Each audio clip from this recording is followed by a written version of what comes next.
Hello class, this is Demetrius Wilson with Business One. This is Chapter 4, Demanding Ethical and Socially Responsible Behavior, very important in today's environment. Our learning objectives are explain why obeying the law is only the first step in behaving ethically, because ethically doesn't necessarily have to be something that makes it legally bound. Ask 3 questions you need to answer when faced with a potentially unethical action. Will really help in the workplace. Describe management's role in setting ethical standards. Distinguish between compliance-based and integrity-based ethics codes, and list the 6 steps in setting up corporate ethics code. Define corporate social responsibility and compare corporations' responsibilities to various stakeholders, right? Not shareholders, but stakeholders, everybody that's touched by the company.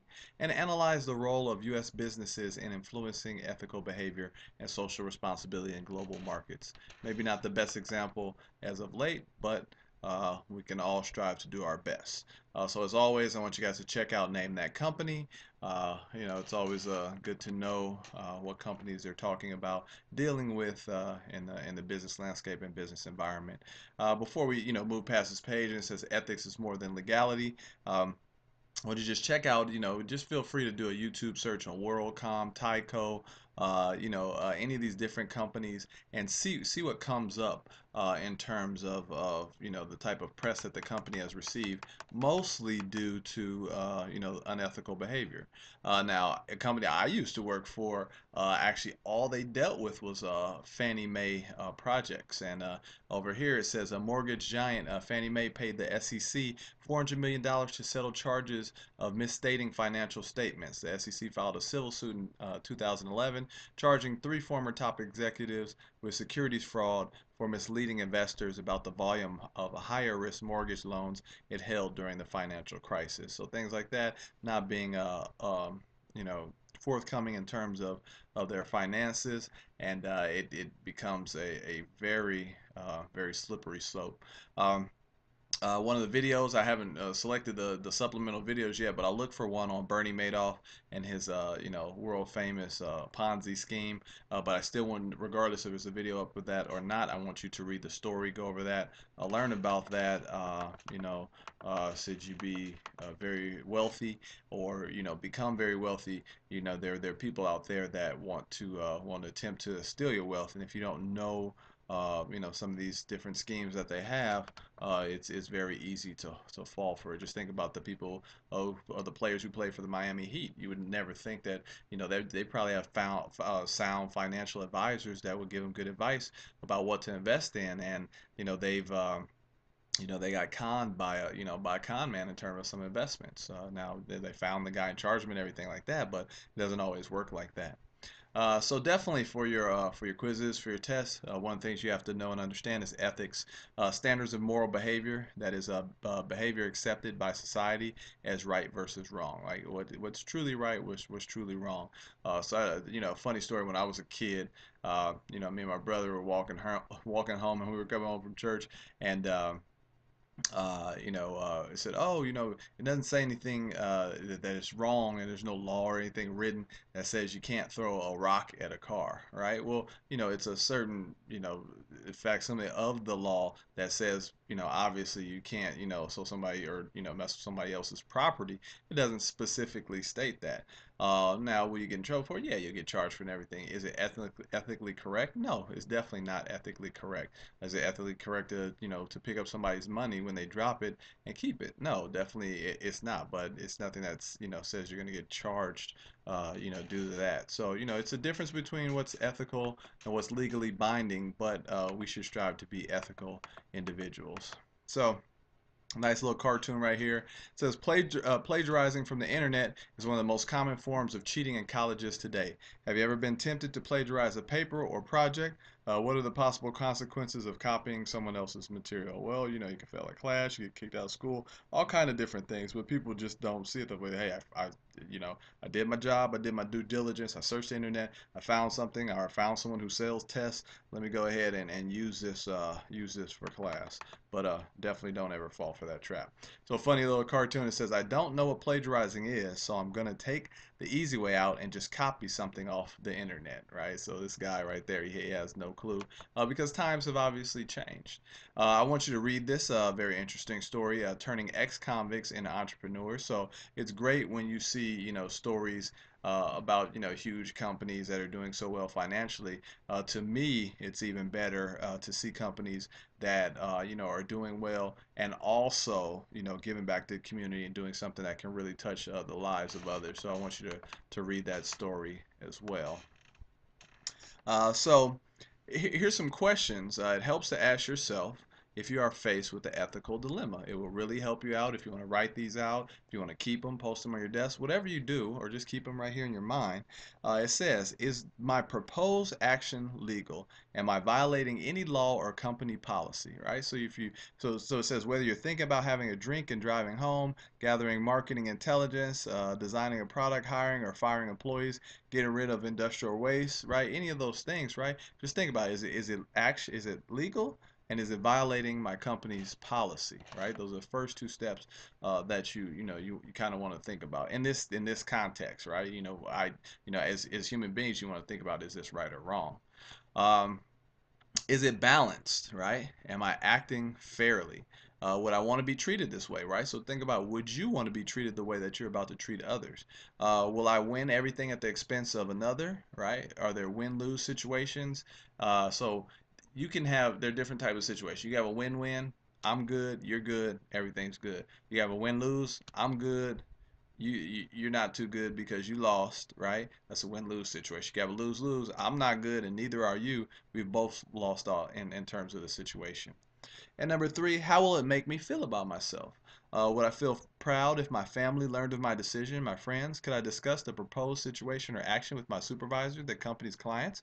Will I have to hide my actions? Have someone warn me not to disclose them? Right, you have to think about that. So a good rule of thumb, and I've always heard this in a lot of business contexts, is that don't do it if you don't like if you're not okay with it being posted on the front of the newspaper, right? Front of the LA Times, front of the Sentinel, right? Front of the Long Beach Press Telegram. If you're not okay with it being posted there, then you probably should not do it, right? So you just have to think about that. Test prep, always go through that. What are ethics? How do ethics differ from legality? All that stuff. As you go through the chapter and you get the test prep and you're reading it, you should definitely know that. It should refresh it. If you don't know, go back, figure out what it is, because you will probably need that information to do quite swell on the test.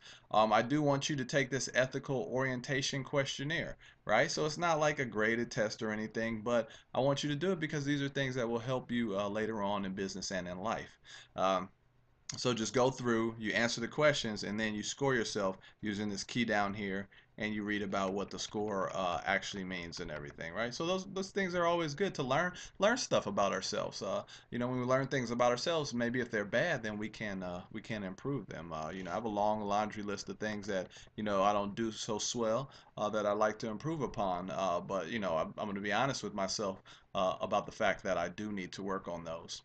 Compliance-based ethics codes, ethical standards that emphasize preventing unlawful behavior by increasing control and penalizing wrongdoers. So now we're going to be in compliance, and if you do the wrong thing, you will be punished. So that's compliance-based ethics codes. Integrity-based ethics codes.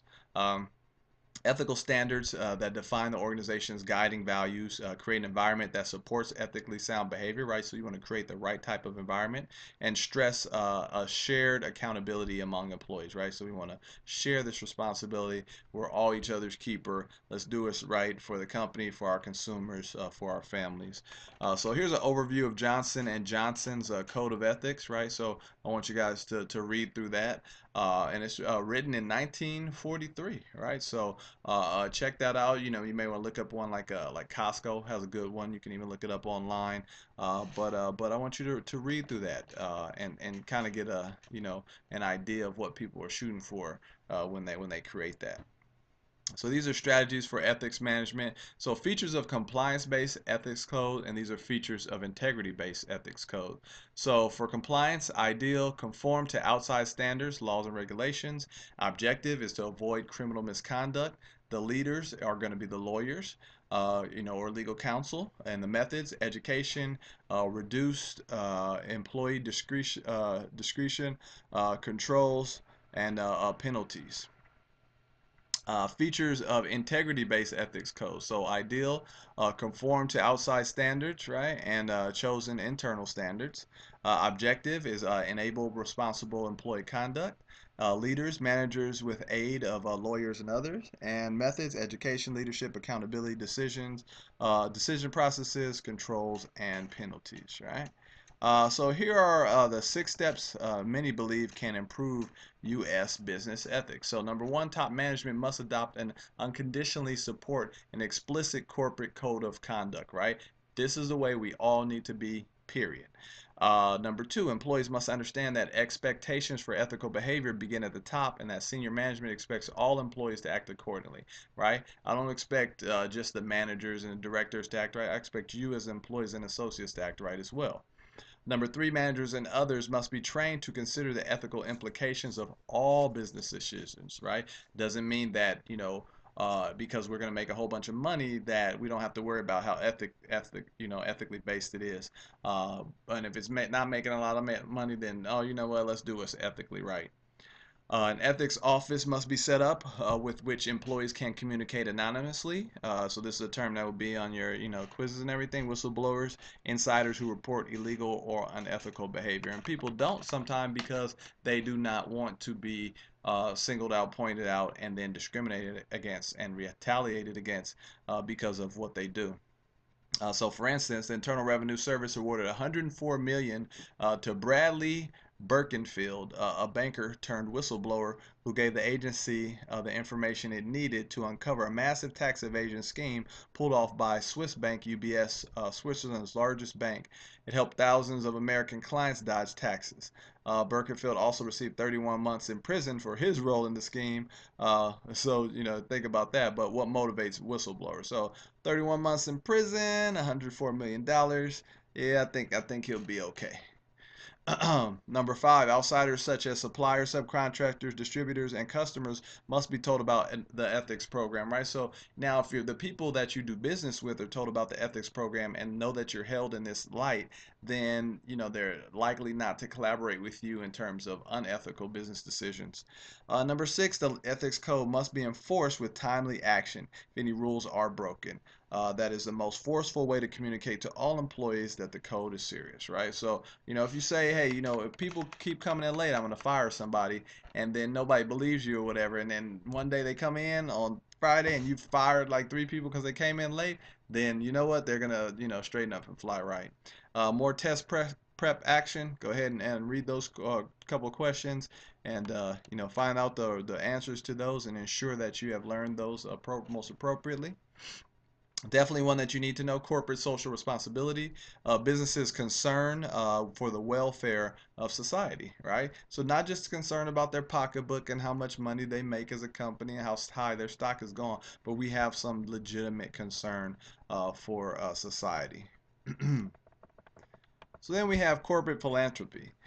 This is a dimension of social responsibility that includes charitable donations, right? So how much is a company giving back? So some of the ones you can look up on that: Ben and Jerry's give back a lot. Starbucks give back a lot. Target, actually, I think they said that 3% every month of their revenue comes in, I'm not sure if it's revenue or profit that they give out in charity and everything. So that's a big deal. So you want to find companies like that.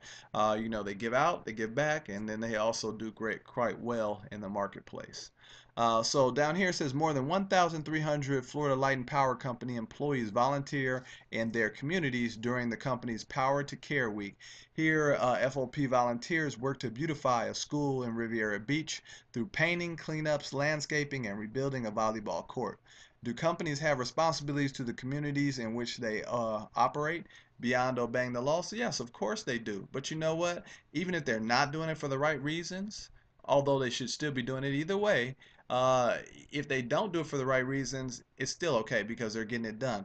But just think about it. Think about what type of good press. If I'm from, Joe's Washers and Dryers, and I come and I paint your school, you want to wash and dry, you're probably going to go to Joe's, right? You just think about it. It's common sense. So it's a smart business move, and it is corporate socially responsible. So corporate social initiatives, you do need to, just remember these three. Enhanced forms of corporate philanthropy, directed to related or directly related to the company's competencies. Corporate responsibility is the dimensions of social responsibility that include everything from hiring minority workers to making safe products, right? So you want to hire people who have good diversity, but you also want to make safe products. You don't want anybody to hurt themselves or die. Corporate policy is the dimension of social responsibility that refers to the position a firm takes on social and political issues. And you obviously have to be careful there. What do people tell you when you go to work? Don't discuss religion, race, or politics, right?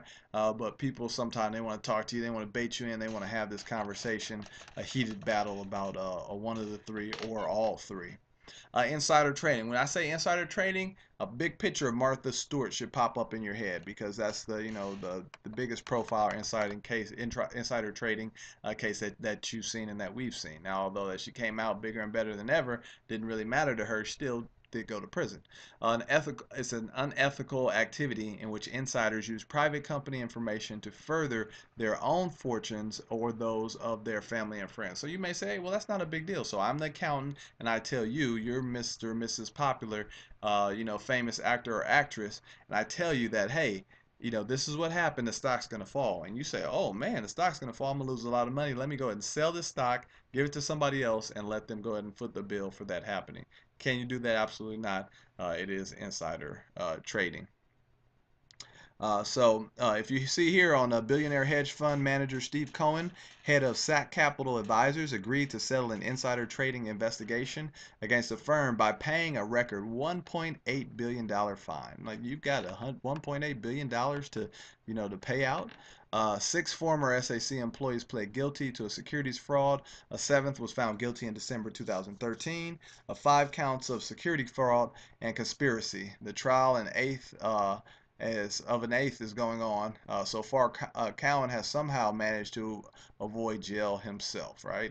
So seems like he knows the tricks of the trade to get out of there. What I always wonder is like, hey, this individual, like, what do you need with these billions of dollars? What exactly are you doing with the, billions of dollars? I know we could use whatever money we had and spend it all probably or whatever, but a billion and you could pay a $1.8 billion fine, that's a lot of money. So responsibility to employees, and I forgot on the other one. They talked about making safe products. You want to make a safe product. You don't want anybody to get hurt. One is bad for business, and two, you don't want anybody to hurt themselves, and you don't want to be liable for that. So responsibility to employees, you want to be responsible to your employees as well. You don't want to mistreat them. You don't want to take advantage of them just because you can. The wage and benefit packages offered by warehouse retailer Costco are among the best in hourly retail, and I know that definitely to be true. Even part-time workers are covered by Costco's health plan. Increased benefits reduce Costco employee turnover to less than a third of the industry average. Why do you think Costco is so successful at keeping its employees? Well, because they take care of them, right? And I know for a fact also that the CEO does not take as much money as a typical CEO does. Right, so you think about that, and you think about how some companies are behaving badly, and other companies are behaving quite well. Costco's a good example. Like I talked about, looking up their code of ethics, and there are plenty good ones out there that that we don't see every day. Typically, we just see all the negative issues. All right, a Prius. All right, so check that out. Driving a Prius with a big banana on the roof is an eye-catching way for Mason Arnold of Greenling to attract attention of potential customers while delivering fresh, nutritious food to local customers. Greenling believes that supporting local organic growers is a good way of supporting sustainable healthy environments. What do you think? So it's great. This is how you become socially responsible. Some of you guys may think, oh, it's the latest and greatest fad to create and produce electric cars, but government mandated that, so they had to produce a certain quota, a certain amount. But it's those companies that, such as Tesla, that specialize in that can actually turn a profit, as opposed to just selling them because it's a requirement to sell them. But I like this. I mean, personally, I have a Leaf, right? Prius is hybrid. Leaf's fully electric, right? No no emissions kicking out. And I think it's a way that companies can definitely be corporately social responsible. You look at Google, and you see where you can actually check out a car, and you can take it, you can drive around the town and do stuff and errands and everything. And most of those cars that I saw in the video are Priuses. Or Prii, I forget I don't know what the plural of that is, but so they have these cars in there. They're very environmentally sound. So companies need to worry and think about that as well. Social audit is a systematic evaluation of an organization's progress toward implementing socially responsible and responsive programs, right? Are you helping throughout the community, or are you just walking into your ivory tower and making money every day, as opposed to working with those around you to help them as well? Once you read the story, sustainability is in the bag. All these stories are very, very interesting. They will help you. And how will companies enforce the ethical and social responsibility policies, right? So number one, socially conscious investors insist that a company extend its own high standards to suppliers, right? So we're doing business with you. We need these high standards because we don't want to be associated with any tomfoolery. Number two, socially conscious research organizations such as Edisphere analyze and report on corporate social responsibility efforts. And number three, environmentalists apply pressure by naming companies that don't abide by environmentalist standards, right? So they don't abide by the standards. We're putting it out there. People, especially those of you who really truly love the environment, don't do business with them. Union officials hunt down violations and force companies to comply to avoid negative publicity. Customers make buying decisions based on their social conscious. Many companies surveyed are adjusting their environmental and social responsibility strategies because of the number of customers that factor into their buying decisions. So as you can see, it's not enough for a company to be right when it comes to ethics and social responsibility. It also has to convince its customers and society that what they're doing is right as well. Some more, sorry about that, test prep questions, right? Be sure to go over those. As I said, they will be very, very, very helpful. All right, Nike, probably like 80% of you guys have on Nikes right now. Nike has outsourced the manufacture of its products to plants in other countries and has weathered much criticism for operating in low-wage countries where child labor is common.